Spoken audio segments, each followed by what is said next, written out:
اعوذ باللہ من الشیطان الرجیم بسم اللہ الرحمن الرحیم۔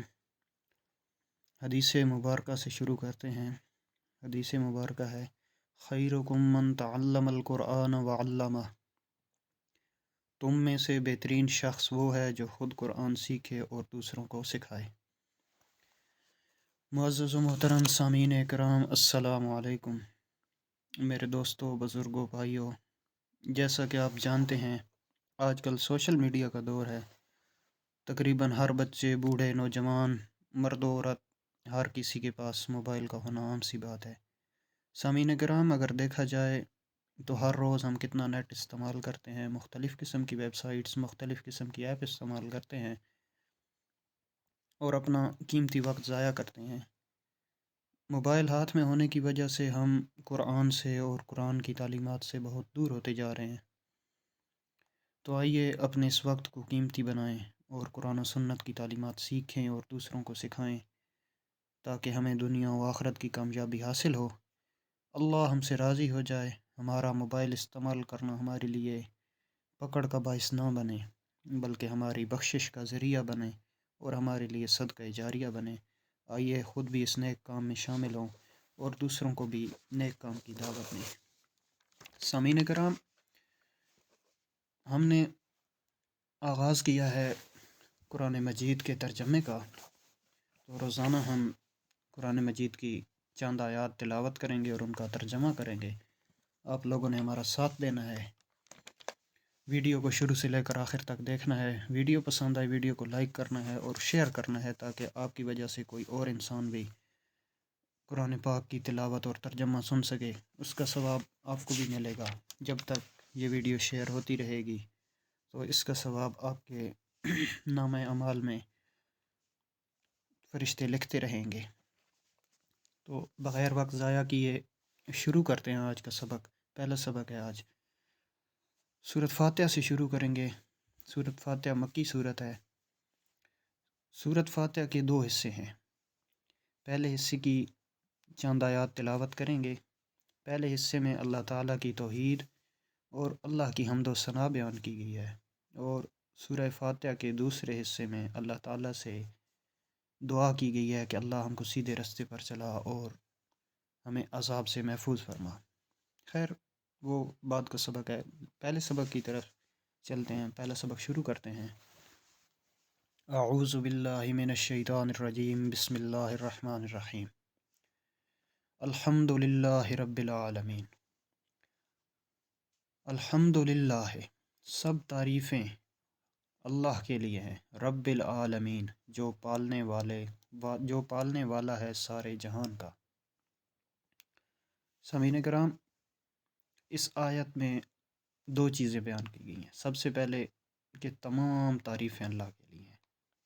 دوسری چیز جو بیان کی گئی ہے وہ یہ ہے کہ اللہ تعالیٰ ہی تمام جہانوں کا پالنے والا ہے۔ سامعین کرام، سب تعریفیں اللہ کے لیے ہیں، جتنی بھی تعریفیں کی جائیں، تمام تعریفوں کے لائق وہی ذات ہے اور کسی کی کوئی تعریف نہیں۔ سوال یہاں پر یہ پیدا ہوتا ہے کہ رب کہتے کس کو ہیں؟ جو یہ لفظ آیا نا رب العالمین، کہ رب کس کو کہتے ہیں؟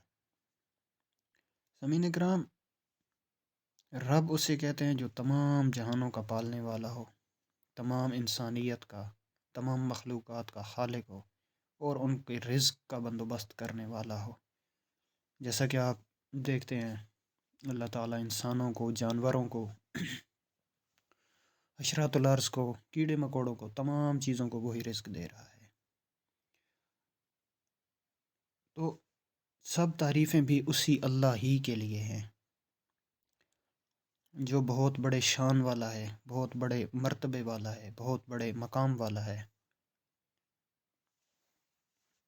دوسری آیت ہے الرحمن الرحیم، بے حد مہربان اور نہایت رحم والا۔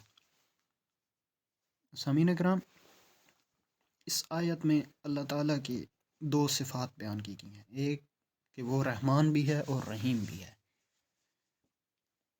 رحمان اور رحیم کی تھوڑی سی تشریح آپ کے سامنے کر دیتا ہوں۔ سامعین کرام، لفظ رحمان اور رحیم یہ دونوں اتنے بابرکت اور شان کے اعتبار سے بہت ہی اعلیٰ اور افضل ہیں۔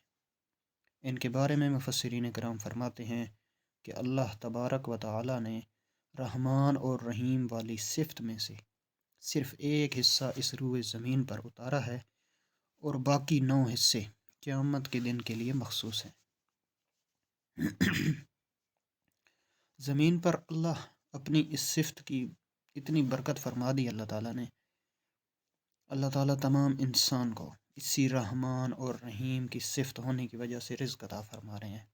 مسلمانوں کو بھی اور کافروں کو بھی رزق مل رہا ہے، وہ بھی صرف اسی رحمان اور رحیم والی صفت کی وجہ سے مل رہا ہے، کیونکہ اللہ تعالیٰ رحیم ہے ہر کسی کے لیے۔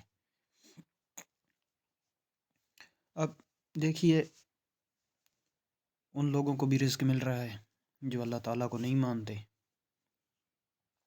وہ کہتے ہیں کہ جی بس ایسے ہی کائنات کا نظام چل رہا ہے، لیکن پھر بھی اللہ تعالیٰ اتنا رحیم ہے کہ اللہ ان کو بھی پیٹ بھر کے کھانا عطا فرما رہے ہیں۔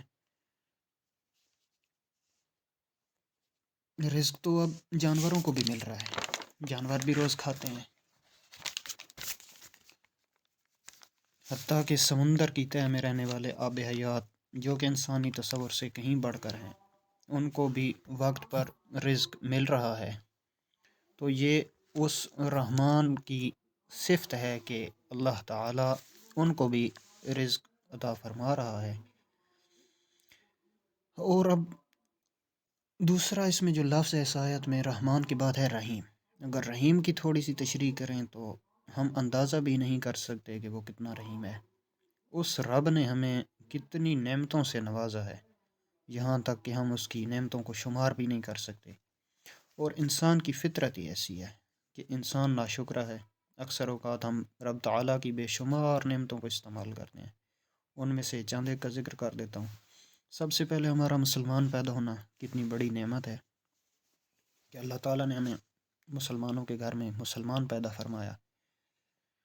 پھر ہمیں محمد الرسول اللہ صلی اللہ علیہ وآلہ وسلم کا امتی بنایا، ان کی امت میں سے پیدا فرمایا اور کلمہ محمدی نصیب فرمایا۔ اللہ تعالیٰ نے قرآن مجید میں فرمایا ہے نا کہ تم سب سے بہترین امت ہو، تو یہ لقب اللہ تعالیٰ نے خود ہمیں دیا، یہ اللہ کی بہت بڑی نعمت ہے۔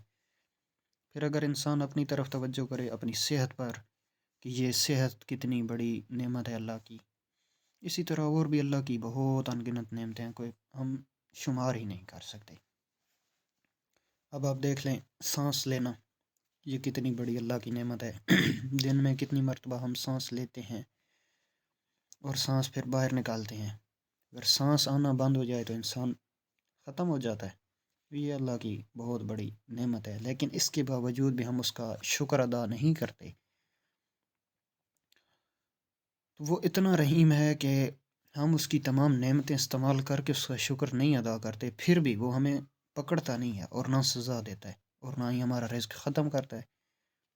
یہ اس کے رحیم ہونے کی ایک مثال ہے ہمارے سمجھنے کے لیے کہ ہاں انسانوں تھوڑی سی عبرت حاصل کرو۔ اللہ تعالیٰ یہاں سے اپنے بندوں کا امتحان لیتا ہے کہ کتنے لوگ میرا شکر کرتے ہیں، شکر بجا لاتے ہیں، اور کتنے لوگ مجھے بھول کر مجھے نظر انداز کر کے زندگی گزارتے ہیں۔ خیر، اس کی تھوڑی سی میں نے تشریح کر دی ہے۔ الرحمن الرحیم، کہ وہ رحمان بھی ہے اور رحیم بھی ہے، رحم کرنے والا بھی ہے۔ یہ 2 آیتیں ہوگی۔ اب تیسری آیت ہے مالک یوم الدین، کہ وہ قیامت کے دن کا مالک ہے۔ ہر انسان جانتا ہے کہ اس نے ایک دن مرنا ہے، قیامت آنی ہے، حساب کتاب ہونا ہے۔ قیامت کا لفظ سنتے ہی ایک عجیب سا منظر ذہن میں گردش کرنے لگتا ہے۔ سوال یہ پیدا ہوتا ہے کہ قیامت کا مطلب کیا ہے؟ معزز سامعین، قرآن و حدیث کی روشنی میں قیامت کا منظر کچھ اس طرح سے بیان کیا گیا ہے کہ انسان کی دنیاوی زندگی ختم ہوتے ہی اس کی قیامت شروع ہو جاتی ہے، کیونکہ وہ فرشتوں کو دیکھ لیتا ہے، روح الملائکہ کو اپنی آنکھوں سے دیکھ چکا ہوتا ہے۔ اس سے زندگی میں کیے گئے تمام کاموں کے بارے میں پوچھ گچھ ہونا شروع ہو جاتی ہے۔ قبر کے اندر اس کے ساتھ جو معاملات پیش آتے ہیں ان کو دنیا کے لوگوں سے مخفی رکھا گیا ہے۔ دعا ہے اللہ پاک ہم سب کو عذاب قبر سے محفوظ فرمائے اور منکر نکیر کے سوالوں کے جواب دینے میں آسانی پیدا فرمائے، اور موت کی سختی سے محفوظ فرمائے۔ سامعین کرام، آج کے لیے اتنا ہی کافی ہے۔ امید کرتا ہوں آپ کو یہ میری کاوش پسند آئے گی۔ سامعین کرام، آپ نے ویڈیو پوری دیکھنی ہے، اور اگر ویڈیو پسند آئے تو اس کو شیئر کرنا ہے۔ سامعین کرام، آج کے لیے اتنا سبق کافی ہے۔ کل انشاءاللہ اس سے اگلا سبق پڑھیں گے اور سورۃ فاتحہ مکمل کریں گے۔ تو ملتے ہیں اپنی اگلی ویڈیو میں، تب تک کے لیے اپنا بہت سارا خیال رکھیں۔